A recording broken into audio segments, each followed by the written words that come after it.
Fellow Nigerians, I am Frederick Odorige, speaking on behalf of the Global Coalition for Security and Democracy in Nigeria, GCSDN. It's quite painful that for 8 months, Nigerian students stayed at home because of the ASUU strike. Now, ASUU has called off the strike. That 8 months is like one session. The children of politicians have graduated abroad. They will come home to do their youth service, and they will enter big positions, and they become lords over those persons with whom they were classmates before they left Nigeria.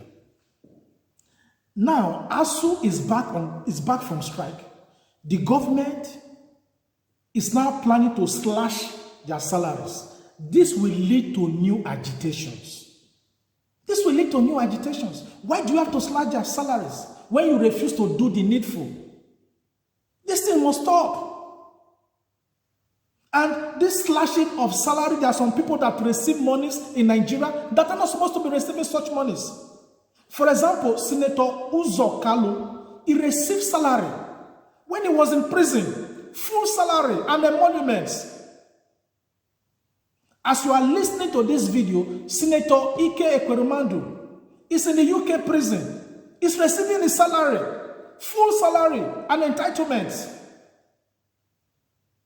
unslashed.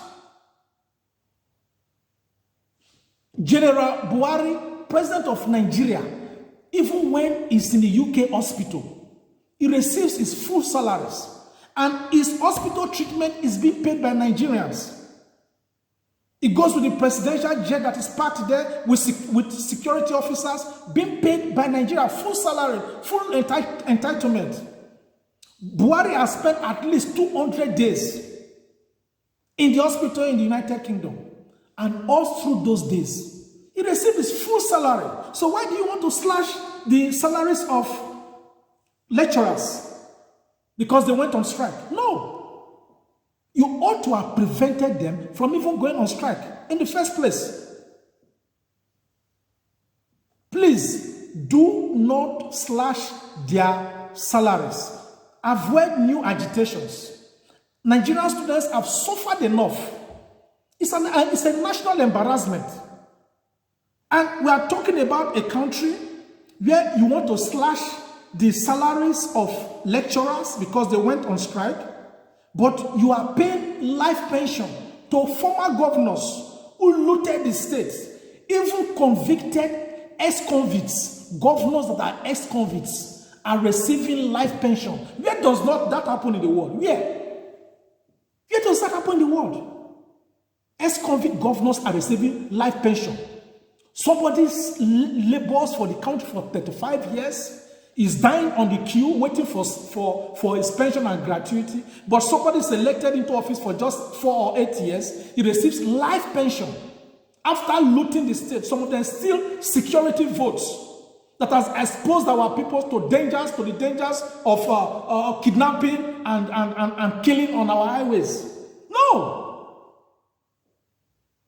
Calculate how much some ex-governors have been receiving. Calculate what Tinubu and other governors, for example, ex-governors, have been receiving since they left office till now. No! This is a country that is borrowing money to pay for the interest of monies borrowed. And your target is always Nigerian lecturers. Why? Why? In 2021, 7.8 billion was budgeted or was spent for former presidents and their vice. The poverty capital of the world. In 2023, 13.8 billion naira has been budgeted as pension for former head of states, presidents, and their vice and others. How can we progress like that as a country?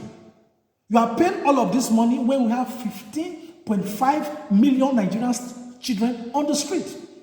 That is the number of at least 18 countries in Europe. And you want to slash the salaries of lecturers? For what? Sadly, Nigerian government even pays pension to people like Babangida, who were coup plotters receiving life pension. These are just those coup plotting of Buhari, Babangida. Those were the beginning of terrorism in Nigeria, where you take power by force with the barrel of the gun. Then the teachers, the lecturers, you want to slash their salaries. No, Nigerians must really wake up. That is why the election of 2023 is very crucial in the history of our country. If we miss 2023, we have missed everything in the country. God forbid. This is not campaign. But when I look at all these things, the only presidential candidate that can save money, consolidate our economy, and improve and change all the nyama we are seeing today, the only candidate is Mr. Peter Obi. I'm not doing this video to campaign for him, but that is the fact. That is why it is very important that other political parties, small, those new ones, come together and let's speak with one voice on a common platform. You contested or you applied to be a president does not mean that you must be a president. Put the country first. Let's come together. We're not looking for a saint. We're not saying Peter Obi is a saint. But amongst them, he has that thing inside him, the zeal, the patriotism.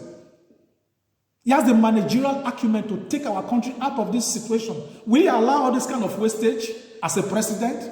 I wasted too much money in Nigeria. I was still borrowing and borrowing and borrowing and borrowing. Now you want to slash the salaries of ASUU? Is that the priority now? You cannot rob Peter to pay Paul.